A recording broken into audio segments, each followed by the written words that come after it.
Como siempre decimos los que nos dedicamos a la farándula, porque también la historia puede ser farándula, no seríamos nada sin el público que nos acompaña, que nos sigue, que nos lee. Y para mí es muy emocionante estar aquí en Puebla por varias razones. Estar en la FENALI, desde luego que me parece que ya había estado aquí, pero tiene 37, yo cumplo 35 de historiador o dedicado a la historia. Entonces, en alguno de esos 35 anteriores seguramente estuve aquí, y esta vez tengo la oportunidad y me invitaron para hablar un poquito de lo que yo he hecho en 35 años, que pues, se dice fácil, pero ya pesa, ¿no? O sea, al final todo pesa, pero puedo decir que a lo largo de esos 35 años, yo digo que hablo con los muertos. Hay gente que realmente cree que hablo con los muertos, y de hecho tengo mi ouija, pero no para eso, sino para otras cuestiones. Pero a lo que me refiero siempre es que en el momento en que uno se acerca a hablar, o más bien a leer la correspondencia, los discursos, los documentos políticos, etcétera, uno se vuelve un medium, y entonces escucha lo que dicen los muertos, nuestros muertos, para luego, en mi caso, traerlo ya a este siglo XXI o en estos últimos 35 años, a contar esas historias con una visión distinta de lo que fueron. Entonces, son 35 años, y yo creo que en buena medida, buena parte de mi historia, de cómo entré a la historia, tiene que ver con Puebla, porque no están ustedes para saberlo ni yo para contarlo, pero la mitad de mi familia, la mitad de las hermanas de mi mamá, son 8, 4 vivieron aquí, mis abuelos maternos vivieron aquí, y mi abuelo materno, Alfredo Robles, además vivían acá en la colonia La Paz.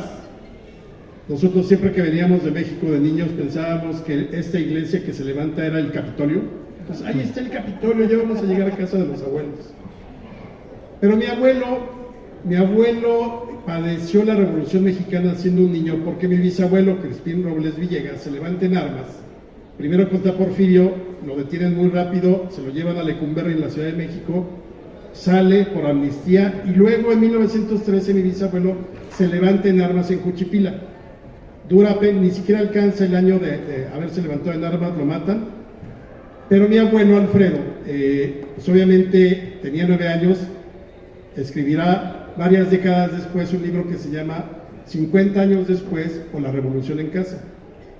Y se viene a vivir a Puebla, porque él era de Zacatecas, pero se viene a vivir a Puebla, y aquí crecen, digamos, las segundas 4 tías o hermanas de mi mamá, porque mi abuelo tuvo 2 matrimonios. En viuda, cuando mi mamá tenía 6 años, mi mamá es digamos que de la primera camada, se vuelve a casar mi abuelo y nacen las otras 4 hermanas, de las cuales aquí yo tengo el privilegio de estar con una de mis tías queridísima, porque además he crecido con ellos. Tengo 1000 historias aquí, desde niñito veníamos mucho, o sea, realmente Puebla es muy entrañable. Y en la casa de ahí, de la colonia La Paz, mi abuelo tenía muchos libros, entre ellos el que escribió sobre mi bisabuelo.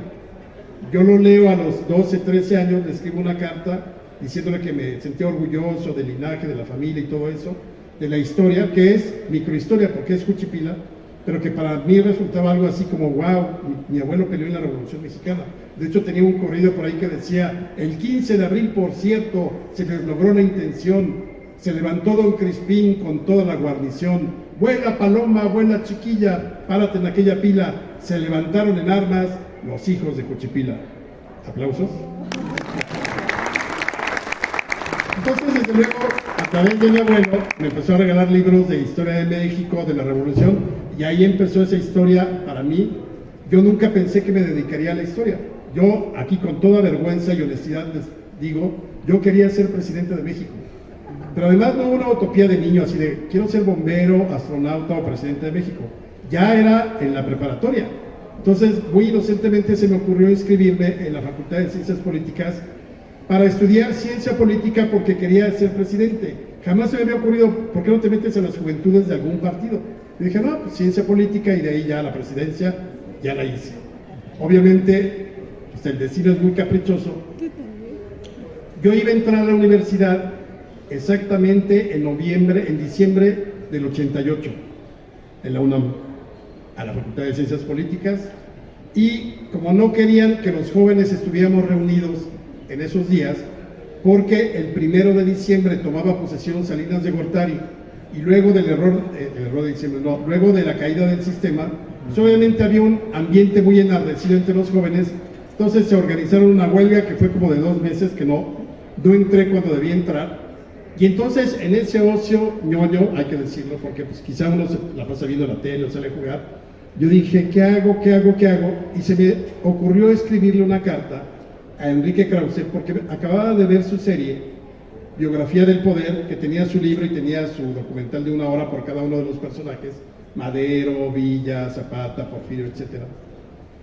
Y se me ocurrió escribir una carta que más o menos decía así: doctor Enrique Krause, soy Alejandro Rosas, tengo 19 años, me sé la historia de México de manera general, tengo buena redacción y buena ortografía, además cierto ego, ¿no? Y sé escribir a máquina. Todavía yo soy taquimecanógrafo porque la secundaria en la que yo estudié no había talleres, era una secundaria técnica, juventud entusiasta y febril, como decía el himno. Entonces ahí aprendí taquimecanografía, y gracias, porque siempre me ha servido la mecanografía increíblemente. Entonces era lo que yo le ofrecía, y le decía, no tengo interés económico porque vivo con mis papás, como buen hijo mexicano, hasta casi los 33, no, bueno, yo me salí mucho antes, pero entonces le dije, me gustaría ser su ayudante o su discípulo. Entonces se le envié por correo. Esto era noviembre del 88. En enero del 89 me habla la secretaria de Enrique Krause, que si puedes venir a ver al ingeniero Krause. ¿Sí? Yo así, wow, no puedo, se me cayeron los calzones literal. Llego a verlo y me dice, oye, Alejandro, me dio mucho gusto tu carta, y me cayó en el momento preciso porque necesito un ayudante. Entonces salí de esa oficina el 1 de febrero del 89 con una carta que decía, presento a Alejandro Rosas Robles como mi investigador particular, y pido para él pues, que le echen la mano cuando necesite ver archivos o algo. Y entonces pues ahí cambió mi vida, porque yo estuve 13 años trabajando con él en investigaciones, el vuelo del águila, la antorcha encendida, los libros que hicimos, las series y todo. Y prácticamente ahí me di cuenta que podía vivir de la historia, porque yo realmente nunca pensé que ni escribiría, ni que me iba a dedicar a la historia. Yo no me metí a la carrera de historia porque pensé que podía ser como los historiadores del siglo XIX, cuando la carrera de historia todavía no era profesional. Los grandes historiadores del XIX pues, eran abogados, o eran periodistas, o eran médicos que tenían un tiempo para ir a los archivos, y ahí trabajaban y todo, y así dejaron grandes obras. Entonces yo no tenía intención, pero en el momento en que empiezo a trabajar con Krause, para mí eso se volvió mi carrera y mi vida profesional, porque además me daba todas las libertades para ir yo a investigar, sí, con ciertos lineamientos que él me pedía para ciertas obras. Terminé mi carrera, de hecho me aburrió mucho ciencia política, porque todo era Marx en 1989, cuando se estaba cayendo el muro de Berlín, cuando estaba a punto de disolverse la Unión Soviética, cuando el mundo ya era otro, y 3 semestres estudiando el Capital. Yo creo que con 2, 3 lecciones, una embarradita, Marx, Engels, Rosa Luxemburgo, y ya, pero 3 semestres del Capital. Entonces le cambié a Relaciones Internacionales, porque dije, puedo ser un buen embajador que sepa mucha historia de México. A la mera hora ya no me dediqué nunca, me titulé de licenciado en Relaciones Internacionales, y ya nunca me dediqué a la carrera, sino a la historia. 13 años con Krause, dejé la empresa, Clio, todo eso en 2002, y desde entonces pues, me he dedicado a ser freelance, a profesional independiente, a veces con mucho éxito, a veces no con tanto, pero la verdad, en estos 35 años he disfrutado muchísimo el quehacer de la historia y sobre todo la divulgación. Yo hago mucha diferencia entre soy divulgador a los que son historiadores profesionales, porque yo creo que lo que necesitamos es quitarle el polvo a las estatuas de bronce, hablar de ellos como si fueran seres humanos, porque aunque parezca una obviedad, siempre nos los presentaron como muy alejados, ¿no? Entonces yo, por ejemplo, siempre pongo el ejemplo, y es un ejemplo que viene muy a colación aquí en Puebla. Yo me imagino, imagínense, 5 de mayo de 1862, ¿no? Ya saben a qué me refiero. Nadie realmente daba un peso por los mexicanos, y está documentado. Cartas de los mexicanos, cartas de Zaragoza con mucho pesar, cartas de Juárez, cartas de los extranjeros. Todo el mundo decía, pues no, van a barrer a los mexicanos ahí en Puebla ese día. O sea, cualquiera que hubiera apostado en Las Vegas por México, hoy tendría riqueza todavía para 10 generaciones más. No había manera de que México ganara. Y sin embargo, se juntaron muchas circunstancias, la lluvia que cayó torrencial cerca de las 3, 4 de la tarde, yo creo que venían muy sobraditos los franceses, y los conservadores que les dijeron, oigan, pues no, ya verán, hasta los poblanos quieren recibirlos con campanas al vuelto. Entonces los franceses, sí, ahorita lo vamos a hacer.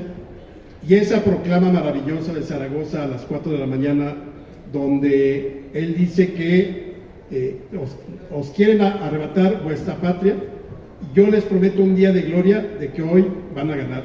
Quién sabe si eso ayudó, si el discurso.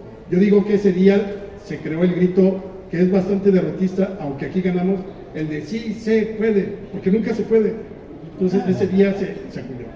Pero imagínense ya cuando Zaragoza ve que los franceses se están retirando, y así es como yo me imagino que realmente ha de haber sido sucedido. Ya le avisan que los franceses van en retirada. Entonces imagínense un Zaragoza de 32, me parece, 32 años, eufórico. A ver, tienes 32 años, ¿quién ha ganado una batalla contra los franceses a los 32? Alce la mano, nadie. O sea, te vamos, perdón la expresión, chingando y un éxito por aquí, pero no derrotar a los franceses a los 32 años. Entonces, imagínense la euforia de haber estado, no manchen, ganamos, nos chingamos a los franceses, porque todo el mundo siempre imagina la historia muy solemne, ¿no?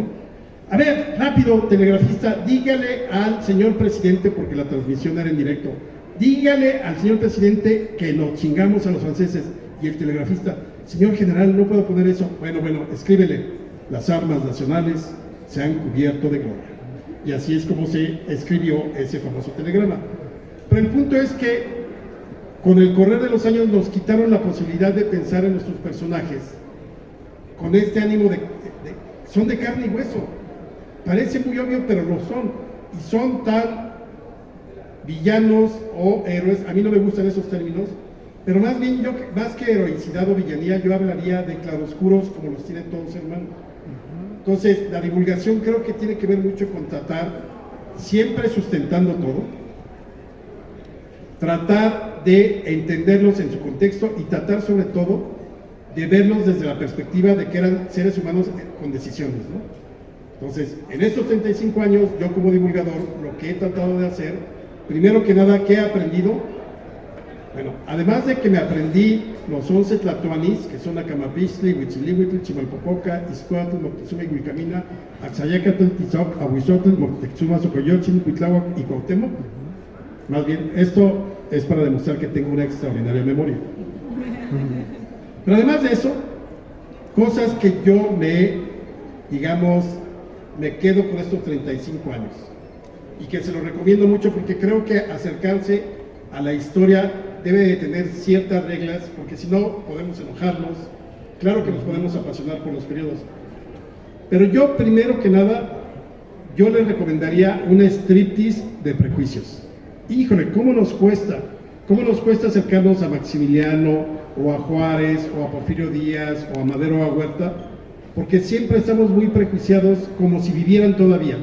Entonces, muchas veces de la discusión, y lo ves ahora con cualquier cosa, es decir, si el presidente utiliza a Juárez, hay quienes dicen que no fue así, ahorita vamos a la política y la historia, pero el punto es que son batallas dadas, es decir, ya no hay manera de que cambie la historia y seguimos peleándonos como si estuviéramos vivos.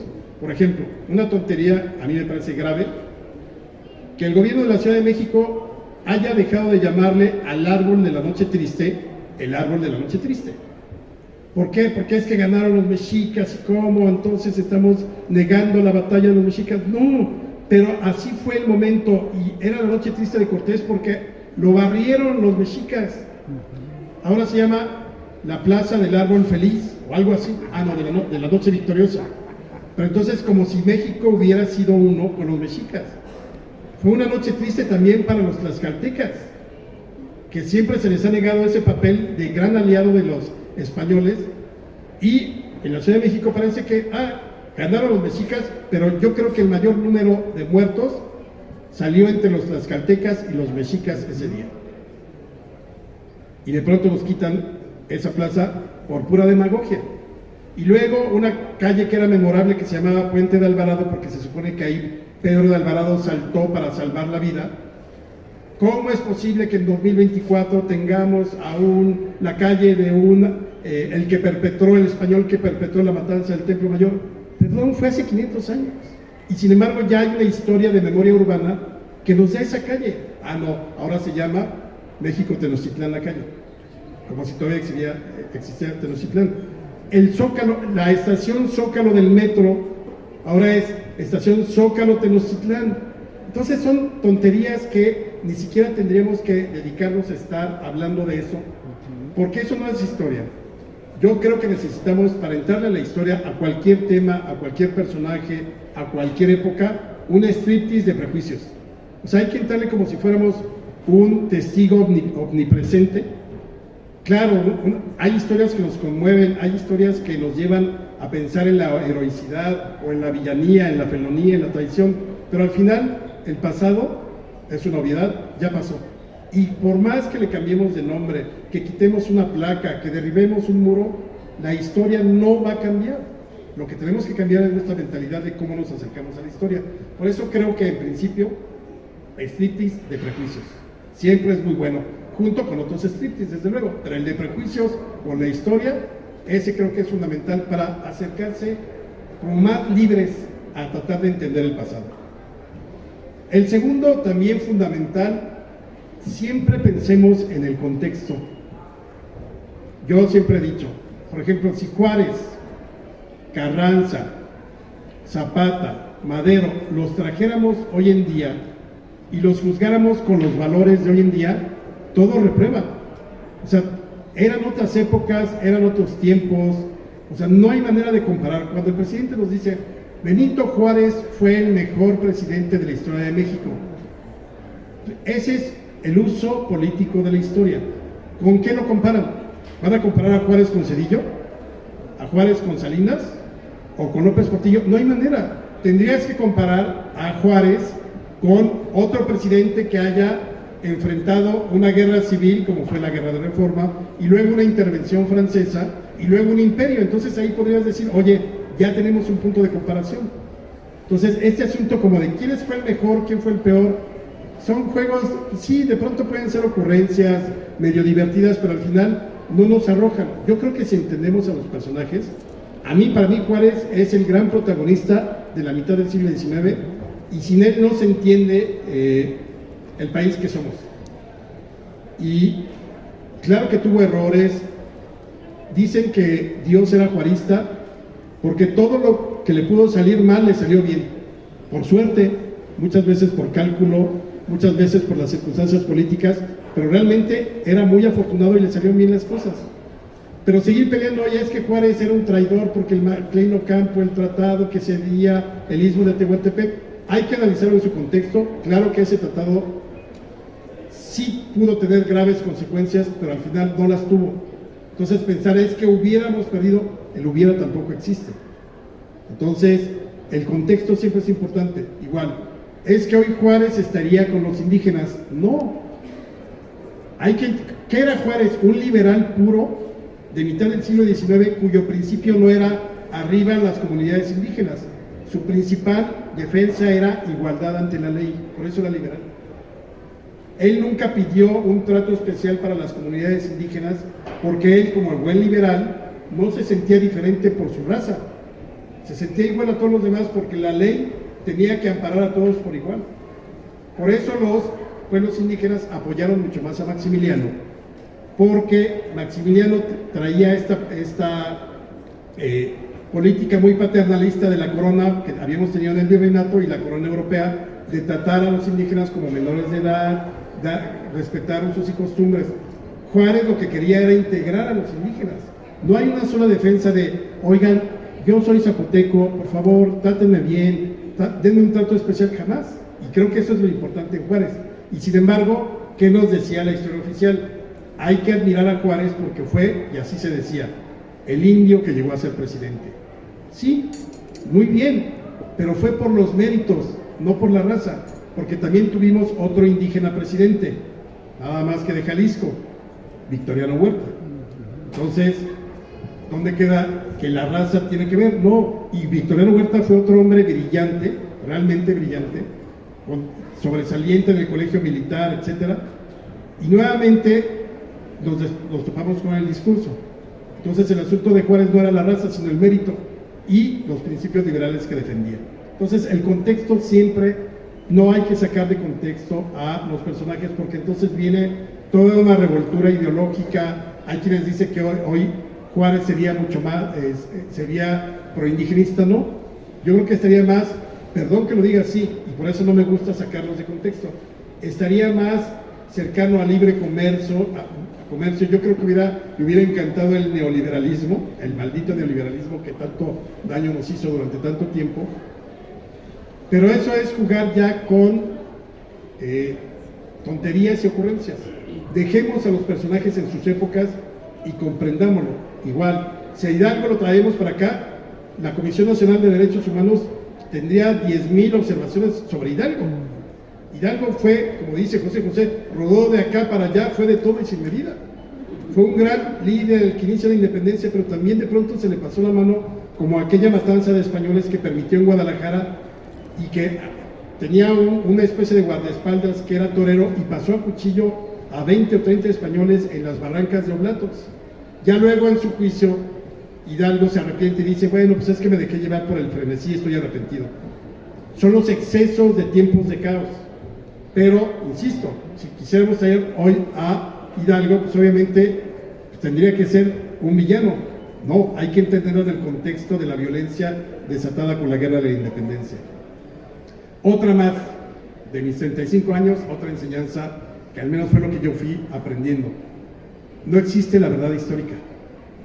Es decir, cuando te dicen, oye, ¿cómo era el verdadero Juárez? Sepa. Y yo siempre pongo este ejemplo. La historia es interpretación. La historia no es una fórmula matemática o física que te da un resultado perfecto.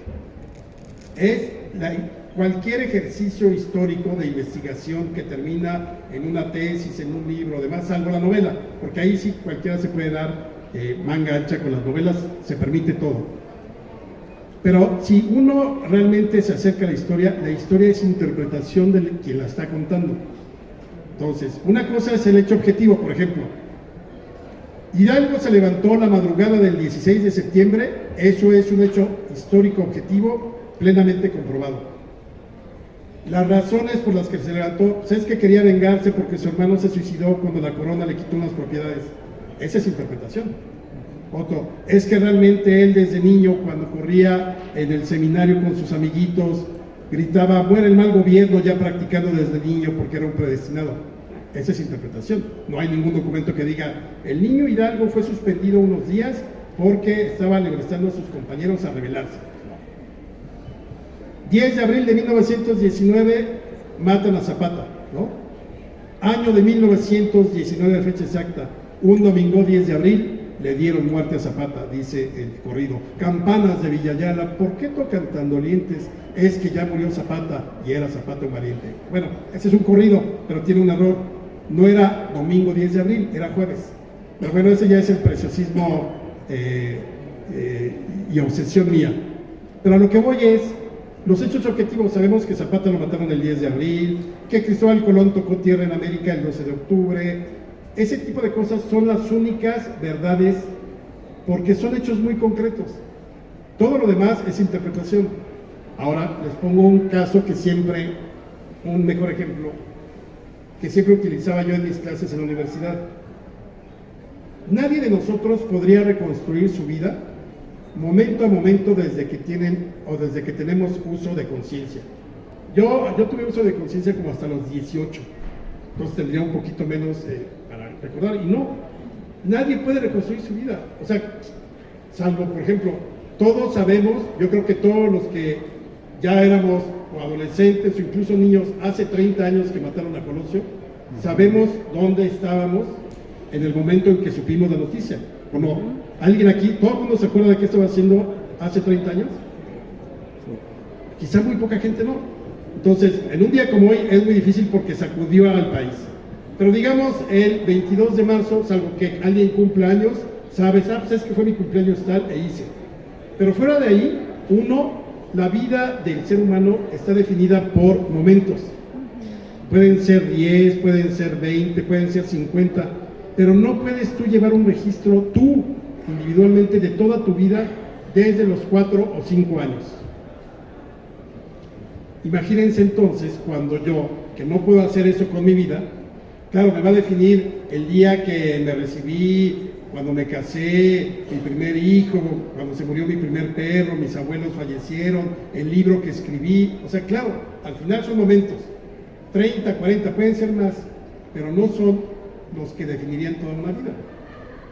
Entonces, imagínense yo que no puedo hacerlo día por día, cuando me quiero meter a estudiar, digamos, a alguien cercano. Quiero hacer la biografía de Francisco I. Madero. Entonces, ¿qué voy? Voy por cartas, voy por su epistolario personal, busco sus discursos, voy a la prensa, busco memorias de la gente que lo conoció, y entonces más o menos junto un cúmulo de información que me permite escribir sobre Madero. Pero ese cúmulo de información a lo mucho me dará, si es muy vasto, un 30-40%. El otro 60% no lo lleno con inventando, sino lo lleno haciendo interpretación. Es decir, yo sé que Madero vino aquí a Puebla en la campaña de 1909 y se entrevistó con Aquiles Salgado. Perfecto. Pero del momento en que él sale del hotel a donde llega a su casa, ahí yo puedo, digamos, imaginar lo que pudo haber pasado, porque no altera el asunto. Pero ya lo que se dijo, si no tenemos un registro, hay que tratar de especular juntando los puntos. Ah, es posible que le haya dicho esto. Entonces, no existe el verdadero Juárez ni el verdadero Hidalgo, porque no es posible tener el 100% del personaje. Por eso cada generación va a interpretar distinto a los personajes. Acuérdense cuando en los años quizás 60, 70, Porfirio Díaz era el gran villano de la historia, y luego en los 90 empezó a ponerse a tratar de reivindicarlo. Yo creo que no es de reivindicación o denostación, sino simplemente hay que tratar de ponerlo nuevamente en interpretación, pero nunca vamos a saber quién fue el verdadero. Incluso uno mismo, en un velorio uno puede escuchar 17 versiones distintas del fallecido. ¿Por qué? Porque así somos. Entonces es muy difícil. Por eso no hay verdades históricas. Cualquier historiador que llegue, este es el verdadero Hidalgo o verdadero Juárez, hágale cruz, que se vaya el diablo y que venga Jesús. No hay manera de que haya un verdadero Juárez, ni esa es la verdadera historia. Digo, como título del libro, Bernal Díaz del Castillo, la historia verdadera de la conquista de la Nueva España, está muy padre el título, pero también es la interpretación de un soldado español que venía con Cortés y que es una maravilla porque fue testigo, es lo mejor del libro, que fue testigo y conoció a todos ellos, pero al final te está contando lo que él vio y lo que él percibió. Entonces, ese es otro, digamos, de mis enseñanzas en estos años. La otra, los que nacimos en el siglo XX y que nos educamos más o menos entre los 50, los 70, los 80, nos tocó lo que entonces se llamó muy claramente la historia oficial, ¿no? Donde surgieron los grandes mitos. Ahora, la historia oficial siempre existe, o siempre ha existido, y todos los países la tienen. Hay quienes se pasan de lanzas, como la Unión Soviética de Stalin, que prácticamente borró su historia para que Stalin apareciera como el gran héroe, patriota y estadista. Hay historias como la nuestra donde, pues, al final, con un libro de texto desde 1959, libro de texto gratuito, pues tuvimos todos los que nos educamos con la historia oficial, aquel libro de la SEP con la patria, de Jorge González Camarena, que era preciosa esa portada. Entonces crecimos con esta idea muy clara de ciertos personajes, ¿no? Además, una historia muy clara de buenos y malos, que eso es lo peor que puede tener la historia. Cuando tú planteas la historia entre buenos y malos, ya valió. Nuevamente es de claroscuros, nuevamente es de matices. Entonces, es que los buenos eran los liberales, los malos los conservadores. Como dicen, al final, quien gana escribe la historia. Pero fíjense, de liberales y conservadores del siglo XIX, yo creo que si algo tenían todos ellos, a diferencia de la clase política toda hoy en día, es que en el siglo XIX eran congruentes. Los conservadores se murieron defendiendo lo que ellos creían que era lo mejor para México, y los liberales se murieron defendiendo lo que ellos creían que era mejor para México. No era de que, salvo Santana, que él sí era chapulín colorado de un lado para otro, y fue de todo, y sin medida. Todos los demás muy coherentes y murieron defendiendo sus convicciones. Y al final era tal la convicción y la congruencia de unos y otros que tuvieron que enfrentarse con las armas en la mano para poder derrotar al otro proyecto. Al final ganó el liberal. Pero la historia oficial no los planteaba mal, ¿no? Entonces eran los villanos, y así crecimos: Hernán Cortés, Iturbide, Santana, Porfirio Díaz, etc. Y los héroes siempre fueron, pues, el primer defensor de la soberanía nacional, pues es Cuauhtémoc, el último emperador, ¿no? No Cuauhtémoc Blanco, sino Cuauhtémoc, el águila que desciende. Entonces, en este afán de construir mitos, vimos cosas increíblemente absurdas. Por ejemplo, 1946, está a punto de entrar Miguel Alemán, y de pronto, por hallazgos arqueológicos, documentales, se encuentran en el templo del Hospital de Jesús en la Ciudad de México los restos de Hernán Cortés. Los investigadores de la época los sacan, los estudian, los analizan, todo lo que se podía hacer de exámenes en esa época, siguiendo la documentación de Lucas Alamán, este historiador conservador que era el apoderado de los descendientes de Cortés, pues logran determinar que sí son los restos de Cortés. Entonces, imagínense ya en esa polarización de la historia, pues el gobierno de la revolución se acababa de formar, el PRI ya como PRI, había nacido en 1929 como el PNR, luego en 1938 cambió a PRN y en 46 le pone el PRI. Entonces Alemán, la industrialización, el gobierno de la revolución, ¿cómo era posible que tuviéramos los restos de Cortés, que era el gran conquistador, terrible, asesino y demás, y no tuviéramos los restos del gran defensor de la soberanía que era Cuauhtémoc? Entonces, ¿qué pasó? Que unos meses después, a 8 columnas, se descubrieron los restos de Cuauhtémoc. Todo el mundo, no manches, qué coincidencia tan increíble. Descubren los de Cortés y al poco tiempo los de Cuauhtémoc. Entonces mandan una investigación. Los habían descubierto en Ixcateopan, Guerrero, que se supone era el camino donde, cuando Cortés en 1525 iba en su expedición hacia las Higueras, hoy Honduras, y en el camino pensó que se le iban a rebelar los indios, y entonces huelga a Cuauhtémoc. Nadie sabe cómo determinaron que era Ixcateopan, y mandaron a una maestra que tenía mucho prestigio, pero pues yo creo que le dijeron: oye, pues mira, vamos a garantizarte el futuro, tienes que hacer esto. Y mandan a la maestra Eulalia Guzmán a Guerrero.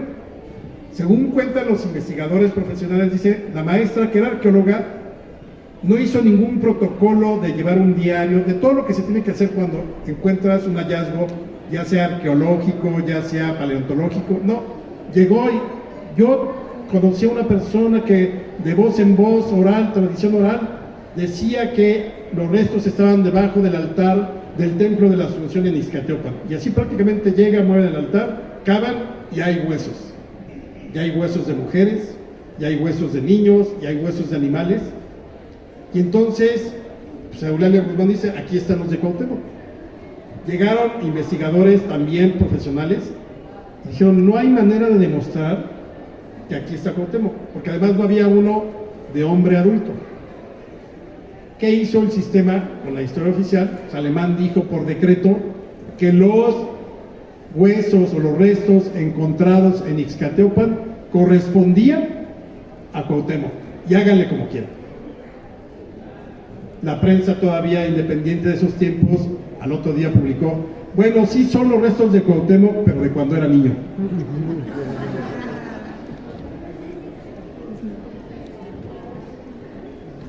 Y así, esa era la historia oficial que nos vendían. Algún día me dijeron, eres el envenenador, es de lo mejor que me han dicho en 35 años. Eres el envenenador de la juventud y la niñez mexicana. Porque me puse a estudiar la historia de los niños héroes, que además es increíble cómo causa escozor, ¿no? Desde aquellas versiones de que los habían castigado y por eso estaban ahí. La otra es que Juan Escutia, borracho, se había agarrado a la bandera y se cayó. Otra más que se había envuelto en la bandera para evitar que cayera en manos norteamericanas. Otra más que no existieran los niños héroes. Pero al final, lo interesante con lo que crecimos era ese mito de que Juan Escutia, en un acto heroico, se envuelve la bandera y se arroja desde lo alto del castillo de Chapultepec. Entonces, pues, obviamente hay muchas cosas que son como que no se pueden demostrar. Me pongo a investigar y la versión, digamos, más cercana a lo que pudo haber sucedido, con documentos y todo, es lo siguiente. Es 13 de septiembre de 1847, los norteamericanos están desde horas antes bombardeando el castillo de Chapultepec, y en el castillo están poco más de 50 cadetes del colegio militar. O sea, no eran nada más los 6, eran más de 50. ¿Por qué estaban estos chavos ahí? Por voluntad, lo cual me parece heroico. El director del colegio militar unos días antes había dicho: a ver, chavos, ustedes que están estudiando no tienen experiencia en combate, viene un ejército prácticamente de primer mundo con las mejores armas, va a ser una masacre aquí, váyanse a sus casas. Y la mayor parte de los estudiantes cadetes, sus papás se los llevaron a casa, otros se fueron por voluntad, pero se quedaron cerca de 50 chavos. Dijeron: nos vamos a quedar a defender el castillo y a la patria. Eso era el 13 de septiembre. Pero junto a esos 50 había cerca de 1000 soldados del ejército mexicano. Primero eran 700 aproximadamente, y luego llega un refuerzo del batallón activo de San Blas, con cerca de 400 hombres. O sea, el día del 13 de septiembre había cerca de 1100 soldados regulares del ejército mexicano, más poco más de 50 cadetes. Empieza el combate y pues, obviamente de los cadetes 6 fallecen o mueren en combate, y además se sabe exactamente dónde cayeron porque hay registros. Incluso uno sobrevive varios días, Agustín Melgar, y muere en su casa en la Ciudad de México. Lo de la bandera nunca ocurrió porque está documentado que los norteamericanos llegaron hasta el Caballero Alto del castillo, arriaron la bandera, izaron la suya, y luego años después regresaron la bandera que supuestamente en la cual se había envuelto con Escutia. Entonces, a ver, ¿eran niños? Pues sí, tenían entre 13 y 19 años. Mi mamá diría que ya los mayorcitos ya eran bastante berijones. Pero bueno, el de 13, el de 14 todavía podían ser niños. Y es un acto de heroicidad haberse quedado ahí. Y desgraciadamente les tocó las de malas y murieron en el combate. Uno en la biblioteca, otro en la ladera, pero se identificó perfectamente. Ahora, hasta ahí todo bien. Yo sí reconozco que son héroes, yo sí reconozco que hay que reconocérsele. Lo que no me parece es toda esta invención de la bandera. No había manera, incluso aún cuando Escutia se hubiera envuelto, de que cayera hasta la ladera, porque todavía había el piso principal del castillo. En fin, pero eso no es lo importante.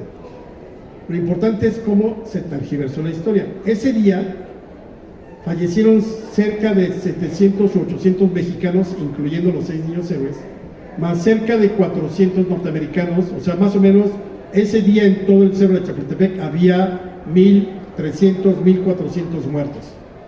Obvio, en ese momento nadie dijo: oye, júntate a los 6 cadetes porque quizá en el futuro necesitemos un símbolo de unidad nacional. ¿Qué hicieron? Enterraron o quemaron, porque imagínense, ¿qué haces con 1400 cadáveres 3 días después? Vas a tener una epidemia brutal de peste si te va tranquilo. Entonces tuvieron que quemar cadáveres, enterrar a otros, y desde luego, salvo Melgar, que muere unos días después, todos los demás pues quedaron en fosas comunes. Lo increíble es que en 1947, gobernando Miguel Alemán, el mismo que al que le agradecemos los restos ficticios de Cuauhtémoc de cuando era niño, recibe en México la primera visita oficial de un presidente de Estados Unidos, Truman. Era visita recíproca, venía Truman y luego iba Alemán a Washington o viceversa. El hecho es que llega Truman y, como buen gringo así todo quitado de la pena, compra una corona floral, va al obelisco a los niños héroes que está en la ladera del castillo de Chapultepec, uno chiquito de la época del Porfiriato, y se le ocurre decir la peor frase, o la frase con la cual todos los mexicanos nos desgarramos las vestiduras, nos cortamos las venas con galletas marías y sangramos profusamente, porque dijo, frente al monumento a los niños héroes: en el centenario de la guerra, dijo: 1 minuto de silencio borra todo un siglo de rencillas. Entonces, ¿para qué quiero? Los mexicanos, maldito gringo. Enardeció tanto a la gente y a los cadetes del Colegio Militar de 1947 que esa noche varios de los cadetes fueron por la ofrenda floral y se la fueron a arrojar a la embajada. Entonces, obviamente Truman, como dicen ahora, ni los topó. O sea, al otro día siguió su gira y se fue.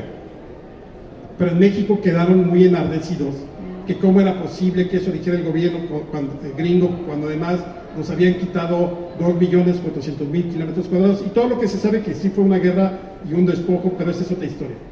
Entonces, imagínense frente a esa ante ese sentimiento anti-norteamericano, pues alemán, ¿qué hacemos? ¿Qué hacemos? Necesitamos recuperar el orgullo nacional. Ya sé. 2 semanas después, se descubrieron los restos de los niños héroes, y así, no manchen, qué increíble. En unas excavaciones, ahí por donde estaba la feria de Chapultepec, antes llamada así, hoy es la feria de Aztlán, encuentran una urna con 6 restos, pero además, increíble, porque casi era los restos bien acomodaditos, tenía el INE, tenía la CUR, tenía las claves para Facebook, Instagram, Twitter, tenía acta de nacimiento digitalizada, un TikTok de cada uno hablando. Era increíble cómo los habían encontrado a los 6. Obviamente los investigadores serios dijeron, no es posible. ¿Cómo a alguien se le ocurrió hace un siglo enterrarlos a los 6? Cuando además sabemos que cuando menos Agustín Melgar lo enterraron por su lado. Pues entonces el gobierno de Alemán se le ocurrió decir, por decreto, los restos encontrados en Chapultepec pertenecen a los niños héroes, y mandó construir e inaugurar en 1952 las antorchas, que es el altar a la patria ahí en Chapultepec, y ahí sepultaron vayan ustedes a saber, seguramente sí eran combatientes, pero eso de que eran los niños héroes fue una invención de la historia oficial.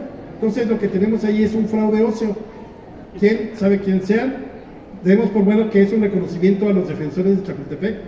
Nadie les quita la heroicidad, pero eso es más o menos, palabras más, palabras menos, lo que sucedió y cómo luego se tergiversó la historia. Entonces creció la idea de Juan Escutia, y en la escalera central del castillo de Chapultepec hicieron ese mural maravilloso donde se ve desde lo alto, uno voltea prácticamente a 90 grados y te está cayendo Juan Escutia desde lo alto.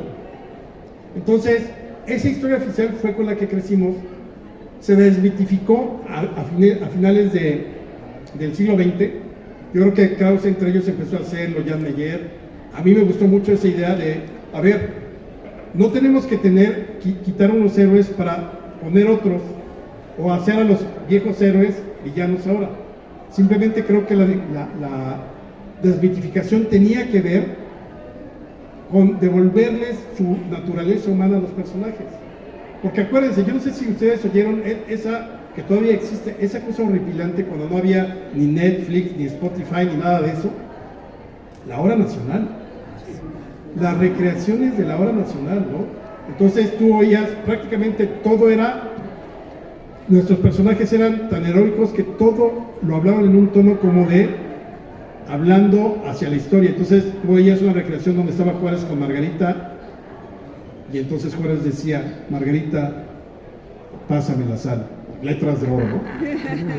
O te imaginabas a estos personajes muy ya predestinados, ¿no? O sea, traían la misión de ser los héroes de la patria. Entonces te imaginabas perfectamente a Hidalgo cuando nació, su madre lo ve, y entonces en vez de ver el iris verde, porque era de ojos verdes, no, vio 2 pequeñas antorchas en sus ojos que anunciaban que sería el hombre de la antorcha encendida que liberaría a los mexicanos, ¿no? O aquella otra historia que era terrible, Zapata niño, ¿no? Que además la historia oficial nos vendió que Zapata tenía que ser pobre, casi un muerto de hambre, para ser un defensor de los derechos, y no, era un pequeño propietario.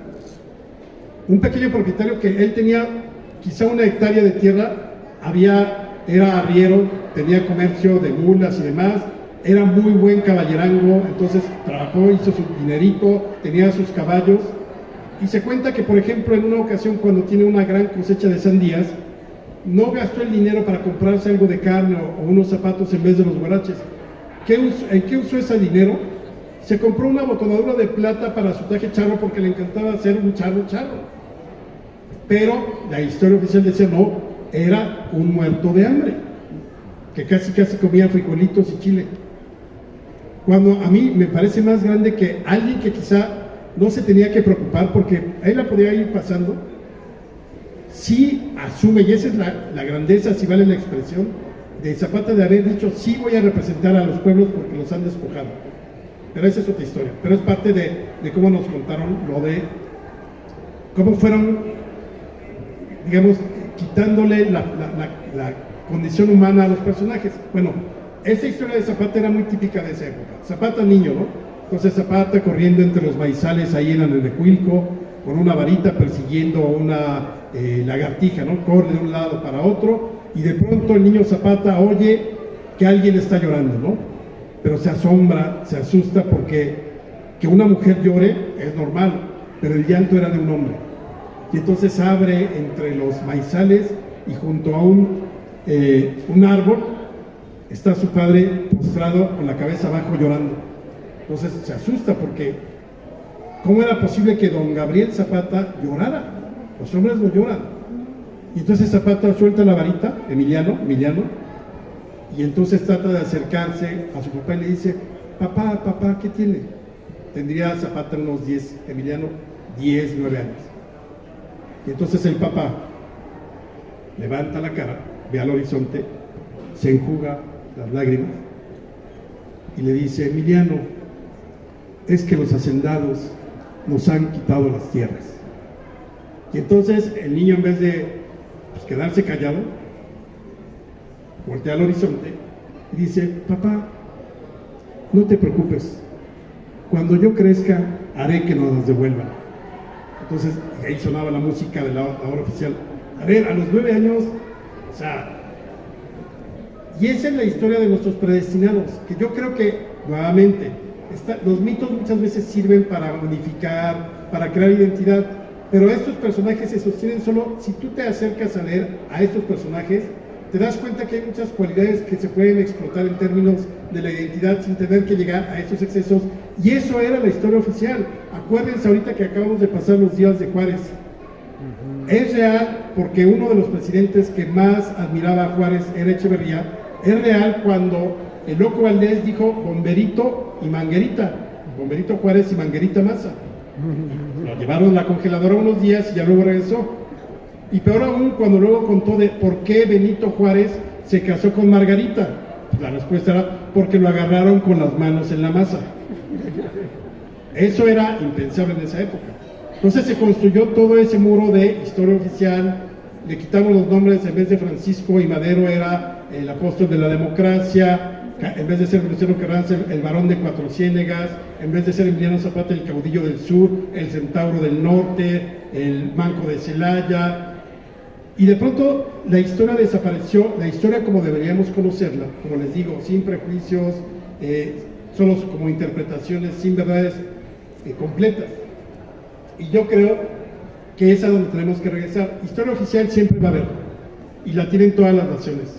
Y ahorita sí, claro que estamos viendo la construcción de una nueva historia oficial, y no pasa nada, porque hoy lo que tenemos nosotros como ciudadanos es la posibilidad de confrontar esas historias. En los 70s no había manera, o sea, lo que te enseñaban en la escuela, no había librería, había una gran institución de historia, el Colegio de México, la UNAM, etcétera, pero las discusiones de la historia se quedaban entre los sabios de la tribu, pero no había esa, digamos, traspaso hacia el ciudadano de a pie. Afortunadamente, con todo este proceso de la divulgación, hoy ya tenemos, si algo te dicen en la escuela es que Juárez era perfecto, tú puedes ir a buscar 3 libros, biografías, monografías o ensayos sobre Juárez, y entonces tú ya confrontar lo que te está diciendo, lo que está vendiendo el gobierno o el Estado con respecto a investigaciones serias. Acuérdense cuando era el 21 de marzo que teníamos que buscar una biografía de Juárez, e íbamos por la monografía, ¿no? Típica. Y la primera estampita de la monografía era Juárez, niño, tocando la flauta de carrizo encima de una piedra junto a la Laguna del Encanto en San Pablo Guelatao, ¿no? Esa era la primera. La estampita era preciosa, bucólica, le faltaba el atardecer, casi escuchabas el trinar de los pajarillos. Pero por Dios, Juárez nunca tocó una flauta de carrizo. ¿Cómo tengo esa certeza? Porque Juárez nos dejó un libro que se llama, de 30 páginas, que se llama, y lo pueden descargar en PDF, seguramente hay muchas versiones, Apuntes para mis hijos. Y ahí lo dice, oigan, yo me sentaba todas las tardes a tocar mi flauta de carrizo, ¿no? La segunda estampita era el niño Juárez huyendo de San Pablo Guelatao porque su tío le iba a pegar porque había perdido un borrego. Esa era la segunda. Bueno, Juárez dice, yo tenía 12 años cuando decidí irme de San Pablo Guelatao porque no había futuro aquí. Éramos 20 familias, era una ranchería y yo pensé que no había manera de que hubiera futuro ahí y por eso decidí seguir los pasos de mi hermana en Oaxaca. ¿Cuál tío que le pegaba? ¿Cuál flauta de carrizo? Además, flaco favor, el violín hubiera estado mejor, no sé, una trompeta, una guitarra de menos, la flauta de carrizo. Esas eran las imágenes de la historia oficial y las seguirá habiendo. Hoy, acuérdense, ahora están buscando a Erasmo, este famoso personaje para el presidente, que lo están buscando en Panamá para traerlo. Eso es parte de una nueva retórica de la historia oficial, es normal, pero yo insisto que hoy como sociedad tenemos mucho más recursos para ya no creerte todo, porque la historia no es de creerla, la historia es de cuestionarla, también eso es fundamental. La historia no es un dogma de fe, y entonces hay que siempre cuestionarla. Por eso, oye, pero ¿qué libro me recomiendas? Te puedo recomendar 3 para entender a Madero, pero al final las conclusiones de esos 3 tú las debes de sacar, ¿no? Y además cuestionar también si habrá sido así, no habrá sido así, por qué razones llevaron a tomar las decisiones de los personajes. Lo padre de la historia es que uno pensaría que como ya pasó, no se mueve, y es muy dinámica, o sea, estarla cuestionando, luego sale un dato, luego sale un documento, y eso te permite en un momento dado, nuevamente, con este documento podemos lanzar una nueva teoría acerca de. Pero insisto, no hay verdades absolutas en la historia, es interpretación, y creo que como el pasado ya pasó, debemos dejarla atrás. Yo llevo 35 años, me la he pasado muy bien, o sea, la verdad, me divierto mucho, se encuentran tantas cosas que por ahí están publicadas en varios libros, que por cierto tengo aquí, por si quieren, y también si traen sus libros, con todo gusto se los firmo, y si quieren foto, o sea, el paquete incluido. Pero lo padre es que uno va encontrando estas pequeñas historias, aquella, por ejemplo, de estás estudiando una cosa y de pronto te topas con esa historia de Quetzalcóatl contra Santa Claus, cuando el gobierno nacionalista de Pascual Ortiz Rubio decide que somos tan nacionalistas que no podemos permitir que un gordo anglosajón le traiga regalos a los niños. Y entonces en la Navidad de 1930 hay una campaña publicitaria y está en los diarios de amiguitos, pídanle sus regalos a Quetzalcóatl. Entonces, el primer problema es que ni siquiera los políticos sabían escribir Quetzalcóatl. Entonces, luego era muy incómodo escuchar, querida serpiente emplumada, me porté bien este año, espero que me traiga regalos, ¿no? Y le traía un cuchillo de obsidiana y un corazón palpitando, ¿no? De la época, pero Quetzalcóatl era Dios sabio, justo y no hacía. Pero ese tipo de cosas que uno se encuentra, o aquella vez la notita donde Madero fue el primer presidente de la historia mundial, el primer jefe de Estado en volar en avión, no comercialmente, decidió subirse a un experimental 4 minutos el 30 de noviembre de 1911, apenas 24 días después de haber tomado posesión, y sobrevoló la Ciudad de México con un piloto francés durante 4 minutos. Son cosas increíbles que ahí están y que también son parte de la historia. Y así uno se va encontrando por aquí y por allá. Yo creo que la divulgación nos tiene que acercar también a la vida cotidiana, a lo que sucede en la calle, a la leyenda del muerto, a la cantina que estaba por aquí, al lugar donde comían, al periódico que circulaba, al primer automóvil, al primer telégrafo. Por ejemplo, la primera batalla transmitida en tiempo real fue la del 5 de mayo.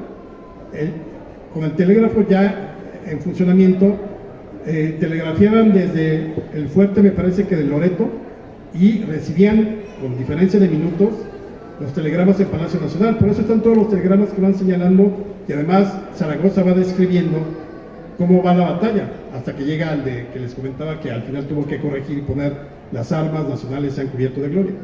Entonces, el quehacer histórico es mucho más que simplemente estar pensando siempre en la independencia, la revolución o la reforma, que claro que son grandes etapas, pero está la historia de los edificios, de las instituciones, de la vida cotidiana, del espectáculo, y creo que eso es lo que al final nos permite acercarnos a la historia.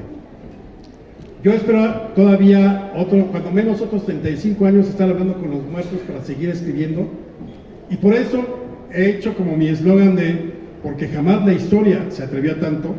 Entonces hay que contar estas historias, las que surgen en un lugar, las que de pronto te cuenta alguien, y creo que ahí es donde se encuentra mucho de lo que podemos entendernos como sociedad, y no en un ánimo de, es que esto de que quien no conoce su historia se condena a repetirla. La historia no se repite. Lo que pasa es que la naturaleza humana siempre ha sido la misma, pero no se repite. Entonces, siempre puede haber sorpresas para lo que está sucediendo en el presente, pero lo que sí necesitamos es como concientizarnos de que la historia tampoco nos va a resolver los problemas, pero es un referente.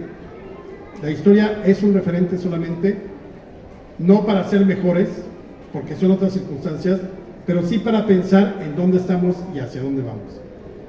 Si alguien tiene preguntas antes de terminar, con todo gusto aquí se las respondo.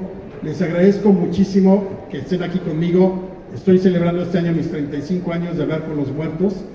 Empecé a los 19, ya tengo 54, ya les conté mi historia. Además, como les dije, es muy entrañable para mí estar aquí en Puebla por el significado de mi historia personal, mi historia familiar y la historia de mi abuelo, que además creo que él fue pieza fundamental, mi abuelo Alfredo, para llevarme por el camino de la historia. Desgraciadamente él ya no vio mis primeros libros, pero sí tuvimos en algún momento dado oportunidad de, cuando yo empezaba con Krause, él supo, platicamos y pues me mandó, y a veces aquí en confianza me robé un par de libros de su biblioteca cuando no me veía, pero creo que no pudieron quedar en mejores manos que las mías. Muchísimas gracias, y recuerden, porque jamás la historia se atrevió a tanto.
Luego, el cine, me encantaba el cine, pero no siempre y menos en aquellos años, hay películas para niños en la cartelera.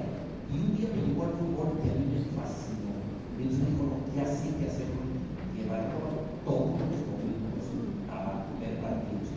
Yo siempre pensé que él era un gran aficionado al fútbol y que me llevaba por eso. La verdad, y eso es algo que me conmueve pensarlo porque no se lo pude decir en vida.